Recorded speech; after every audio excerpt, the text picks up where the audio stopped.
स्वादयन्निह सर्वेषाम् त्रय्यन्तार्थम् सुदुर्ग्रहम् स्तोत्रयामास योगीन्द्रः तम् वन्दे यामुनाह्वयम् नमो नमो यामुनाय यामुनाय नमो नमः नमो नमो यामुनाय यामुनाय नमो नमः यत्पदाम्भोरुहध्यान विध्वस्ताशेषकल्मषः वस्तुतामुपयातोऽहम् यामुनेयम् नमामि तम् स्वधर्मज्ञानवैराग्य साध्यभक्त्येकगोचरः नारायणः परम् ब्रह्म गीताशास्त्रे समीरितः श्रीमान् वेङ्कटनाथार्यः कवितार्किककेसरी वेदान्ताचार्यवर्यो मे सन्निधत्ताम् सदा हृदि स्वादयन्निह सर्वेषाम् त्रय्यन्तार्थम् सुदुर्ग्रहम् स्तोत्रयामास योगीन्द्रस्तम् वन्दे यामुनाह्वयम् नमो नमो यामुनाय यामुनाय नमो नमः नमो नमो यामुनाय यामुनाय नमो नमः यत्पदाम्भोर्गध्यानविध्वस्ताशेषकल्मषः वस्तुताम् उपयातोऽहम् यामुनेयम् नमामि तम् श्रीमान् वेङ्कटनाथार्यः कवितार्किककेसरी वेदान्ताचार्यवर्यो मे सन्निधत्ताम् सदा हृदि. Some other time we'll have some more discussion on Bhagavad Gita 932. I sent you a lot of materials on that, and I'm not sure if you had time to go through it. I know I read the last sentence of the commentator, our personal WhatsApp message sender. He said, I'm not giving any complaints that the Papayonaya means including the three classes, three Shudra and Vaishya. But if it is out of this purview of these three or four, that is welcome. Yes. A very nice attitude towards. Good attitude. He has a good attitude. The person who wrote that is a person called Hari Parsad Das, and he is a member of ISKCON. But he lives in Bombay. He's an Indian, but he was he's Sanskrit scholar trained in Gurukula. So he in traditional system. So he knows Sanskrit very well. And he was asked to comment on this by some people because of the difference between putting the dash and putting the comma in English. Anyhow, that's. I'm reading the commentary of Abhinava Guptacharya and. Well, so this is for the note to Madam Santa because we are not supposed to find fault with the Almighty for saying Papayonayaha will include Stri, Vaishya and Shudra, or it will exclude Stri, Vaishya and Shudra and say there are some individual souls who commit sins. Yeah. So, also, if you read the commentary of Abhinava Gupta, my wife also had an objection to this because he says in there he says that the word Stri also means or should mean those who are ignorant. Yes. So even though later on Abhinava Gupta says that the person's actually Abhinava Gupta's main reason for saying Papayoniyaha means animals, and it's a fourth category. His main reason for doing that is because he is against Bhaskara, who has said the exact opposite. So he is against Bhaskara, and I looked at Shankaracharya and Ramanujacharya also seem to say that Papayoniyaha is an adjective to the other three classes. but he makes it a fourth class, and also the Gaudiya commentators Vishwanath Chakravarti and Baladev Vidyabhushana, they make it a fourth class. So some people make it a fourth class, some people make it an adjective, some people speak as if it is both, but Abhinavagupta is very heavily saying it should not be an adjective, because he is saying that the verses that come before 9:30 and 9:31, the Lord says that anybody, even if they commit the worst acts, can come to me. So it would go against the context of the whole chapter if you say that these three classes are papayoniyaha. It will go against he's saying that there are some mean people who only believe in casteism and sexism. Abhinavagupta is saying this, who don't believe that the Lord's kind-heartedness and the Lord's mercy is enough to lift up these other classes. So anyway, I just thought, even though he's a Shaiva, he's very nicely understanding the mercy of the Lord. And it's a whole discussion. Maybe we can go through it a little bit more at some other time. But I agree with Hari Prasad. It can be seen in both ways.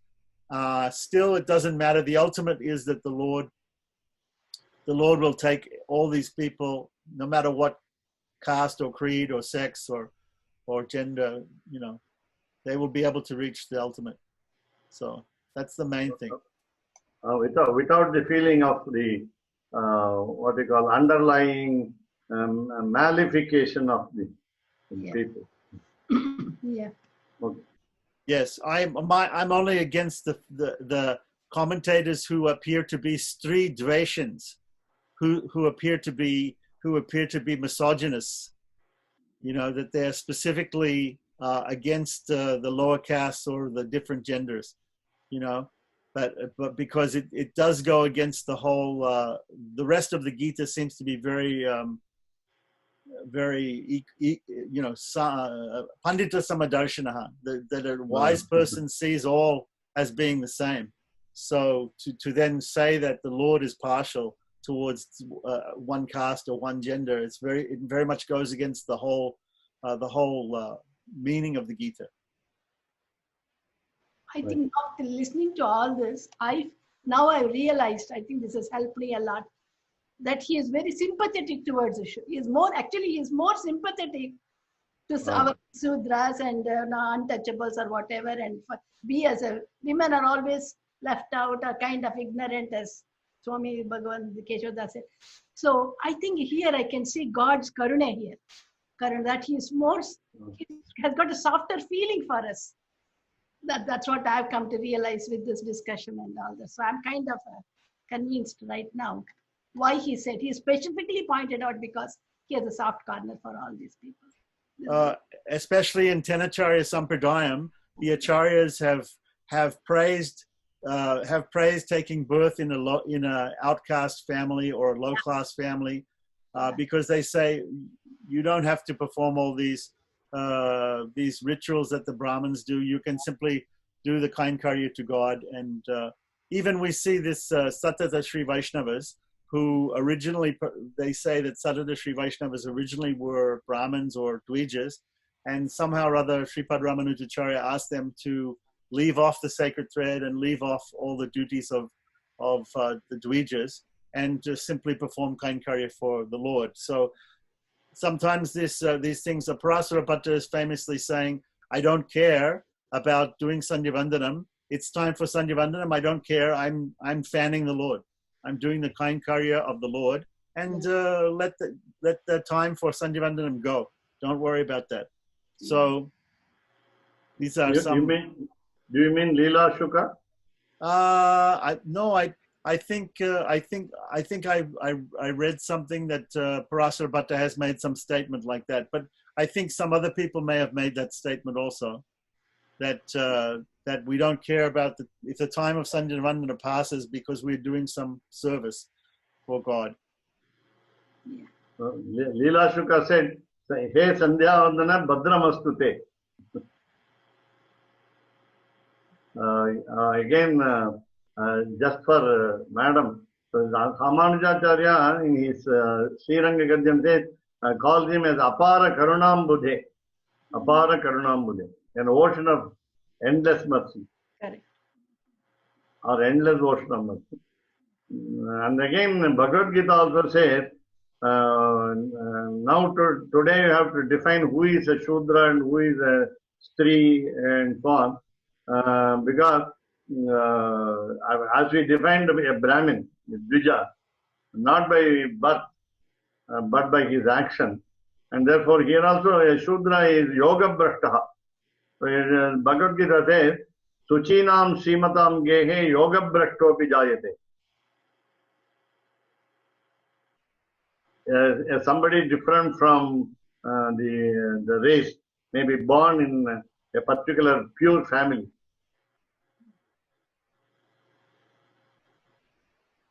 Suchinam Srimatam Gehe Yoga Brashtopi Jayate. So Yoga Brashta will be a Shudra. And if it is a lady, if it is Yoga Brashta will be a Stri.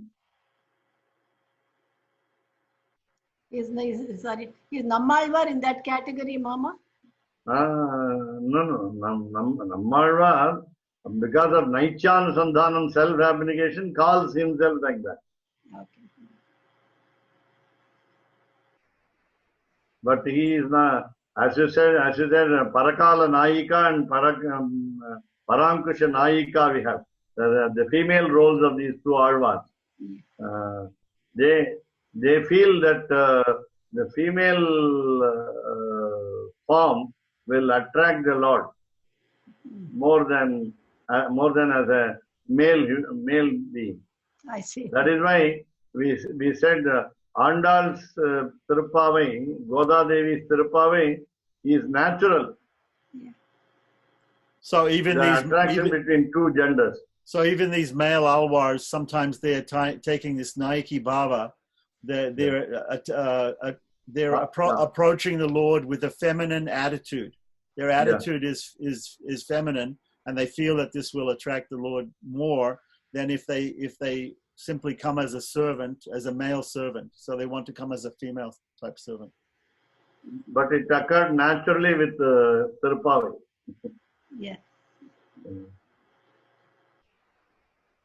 And also, but also, sometimes we hear that the Alvars are described as having different castes. That Vipra Narayana was a Brahmin, and Tondradipodi and this Vishnu Chitta Peri Alvar was a Brahmin, and Kulashekara was a Kshatriya, and some Kulashekara and Tirumangayar were king.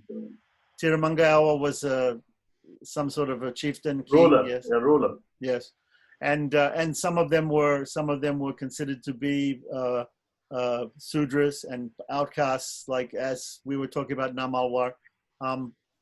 But actually, normally we don't look at the caste of a Vaishnava. We don't look at his caste.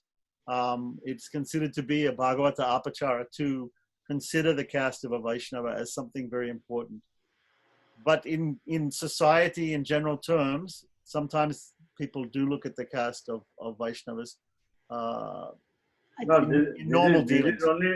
is only to say that Lord is impartial, and Tirupanalvar was found in the paddy field, and then Dalit parents took him and raped him.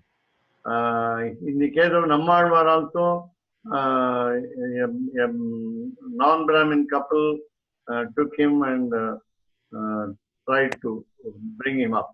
So these are all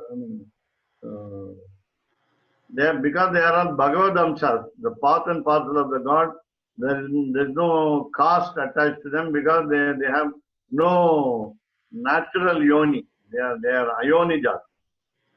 They are not born out of normal human birth.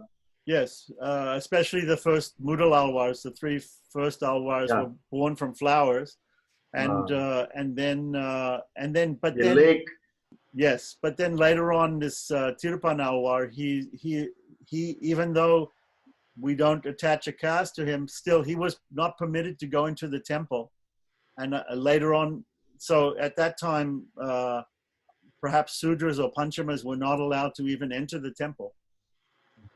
And only later on, of course, he was carried in by the Archika. Lokasaranya. Okay, sir. Logasaranya, yes. But our great Ramanujar removed all those limitations and made everybody can access God in the temple. Is it correct, Mama? Ama. Yes, that's right. So let us see. So let us meet on Monday. Yes. Well, just one last thing. We do still find some temples, they do not allow certain people to enter the temple, even though I believe it's illegal according to Indian law. Still, Kashi Vishwanath, Jagannath in Puri, Jagannath, Puri, yeah. these places they don't allow. Even Indira Gandhi was not allowed to enter Puri Jagannath. So there are some restrictions still there in some temples. I see. Yes, but I think all the Sri Vaishnava temples, there are no restrictions. Even they have the big signs in Sri Rangam, only Hindus allowed. But I have, and I've seen some people have been restricted. Some foreigners have been restricted, and even people associating with foreigners have been restricted. But I have also seen the Christian nuns coming from Trichy with the school children going inside of the Sri Rangam temple and not being restricted in some way, even though they're wearing the clothes of a nun. No, they were in the 1,000-pillar mandapa. I've seen the Christian nuns with the school children going in Chakra Alwar Sanadi. Oh. So I think the management of Sri Rangam temple it's not exactly the same rule for everybody. But perhaps when they see foreigners wearing Udvapundram and sari and dhoti, then they understand we're part of ISKCON or something, and they allow us to go inside.